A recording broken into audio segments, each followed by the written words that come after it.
alors que 7 Français sur 10 se disent prêts à recevoir un vaccin contre le Covid-19. Près de 71% ont révélé être défavorables à une vaccination avec le sérum d'AstraZeneca. En cause, de rares cas de thrombose suite à ces injections. Ces chiffres ont été mis en lumière par un sondage au Doxa Backbone Consulting, pour Le Figaro et France Info publié ce jeudi 8 avril. Les résultats de cette recherche montrent que le nombre de citoyens favorables à la vaccination est en nette augmentation. En effet, 7 Français sur 10 seraient prêts à se faire piquer avec un vaccin contre le Covid-19.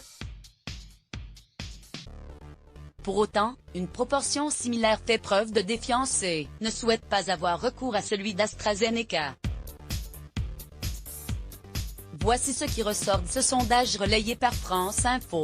Les Français globalement plus favorables à la vaccination si les chiffres n'étaient pas aussi encourageants il y a quelques mois et que de nombreuses interrogations persistaient au sujet des effets secondaires des vaccins, il semblerait que les Français soient désormais plus nombreux à vouloir se faire vacciner. En décembre de l'an dernier, 42% d'entre eux étaient favorables aux injections contre le Covid-19. Ce taux est passé à 56% le mois suivant et à 61% en février.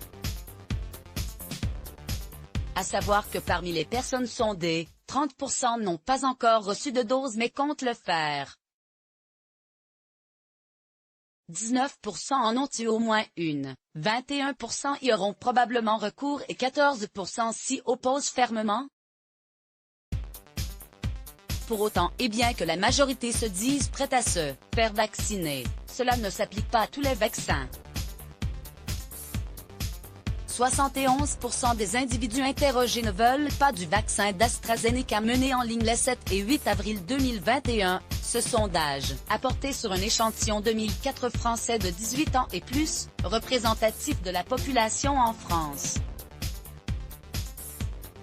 D'après les résultats recueillis, le vaccin d'AstraZeneca est loin de faire l'unanimité auprès des personnes interrogées. En effet, 71% d'entre elles ont révélé ne pas vouloir du sérum suédo-britannique suite aux rares cas de thrombose recensés en Europe. Selon un article du Parisien daté du 6 avril, 12 cas ont été signalés en France, dont 4 décès, sur plus de 2,5 millions d'injections de ce même vaccin. Au total, ce sont près de 12 000 rendez-vous de vaccination qui ont fini par être non honorés ou annulés dans le Nord-Pas-de-Calais en un week-end pour le sérum d'AstraZeneca. Et ce dernier n'est pas seul à susciter des réticences. Le vaccin de Moderna inspire la confiance de 65% des Français, tandis que celui de Johnson & Johnson n'a convaincu que 59% d'entre eux. L'injection du tandem américano-allemand Pfizer-BioNTech emporte quant à elle la confiance de 70% des individus sondés. Il s'agit d'ailleurs du premier vaccin autorisé dans le pays.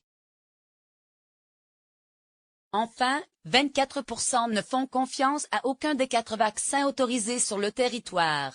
L'attente des autotests au-delà des résultats liés à la vaccination, le sondage a révélé que les personnes interrogées étaient relativement enthousiastes concernant l'arrivée des autotests de dépistage. Parmi elles, 57% pensent fermement que leur utilisation généralisée aura son utilité dans la lutte contre le Covid-19. Et 6 Français sur 10 comptent même y avoir recours s'ils devaient se faire dépister. Par ailleurs, 61% des sondés estiment que les autotests devraient être à la disponibilité des clients en grande surface, et 72% souhaitent qu'ils soient remboursés par la sécurité sociale, même si une proportion de 58% considère que leur fiabilité est inférieure à celle des tests antigéniques. La confiance envers l'action de l'exécutif a aussi légèrement progressé depuis le mois de février, même si elle reste généralement mal jugée par les citoyens français. Il y a 2 mois, ils étaient 31% à faire confiance au gouvernement en matière de vaccination, contre 36% aujourd'hui.